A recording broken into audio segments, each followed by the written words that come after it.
So, Farhad, let's talk about your presentation.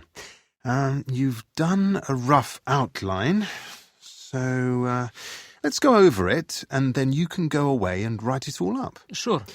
I asked you to choose a topic related to water, and you've chosen desalination, removing salt from seawater. Now, why did you choose that? Well, I come from the United Arab Emirates, and we have the world's largest desalination plant. Right, that's very relevant, and I think you should include that, your personal reasons at the start. Say why I decided on this topic. Yes, just give a sentence or two. That'll do. Okay.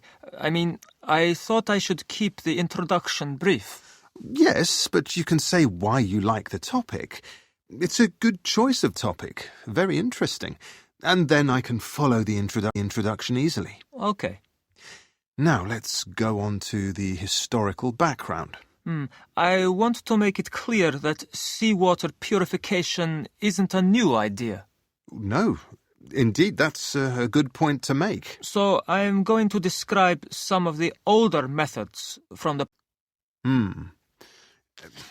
I got a bit lost reading your notes here. Is it too long? Well, I think the real problem is that the information isn't in any logical order. I see. Well, it is just notes. Well, you start in the 18th century, then move to the present day, then go back to the 20th century. So it needs reorganizing. Yes, that would help. Okay, I'll make it clearer. What about the description of the process? Yes, that looks pretty good to me. But we'll go over it in more detail in a moment. Okay, I may need to cut it down. Yes, definitely. It goes on for a long time and gets a bit technical. Sure. Okay.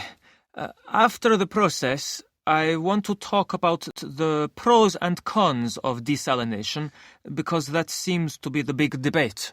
I totally agree. But you need to sort this section out. Yes, it is a bit confusing. I think you should present the main points one at a time. Okay. What, the advantages and advantages? Yes, and talk about each one individually. Okay, rather than presenting them all together. It's hard for your listeners to take in like that. It's all a bit unclear at the moment. I see. So, lastly, you conclude that we need to look for alternative ways to remove salt from seawater. Well, yes. Do you think that's the wrong conclusion? No, not at all. However, you should tell your audience exactly why you think this. I will, in the previous section. But you need to summarize the reasons again in the final part of your presentation. Oh, I see. Right. I'll mention them briefly then. Just a list will do. That'll make the conclusion a better length as well. Okay. Thanks very much, Dr. Tyler.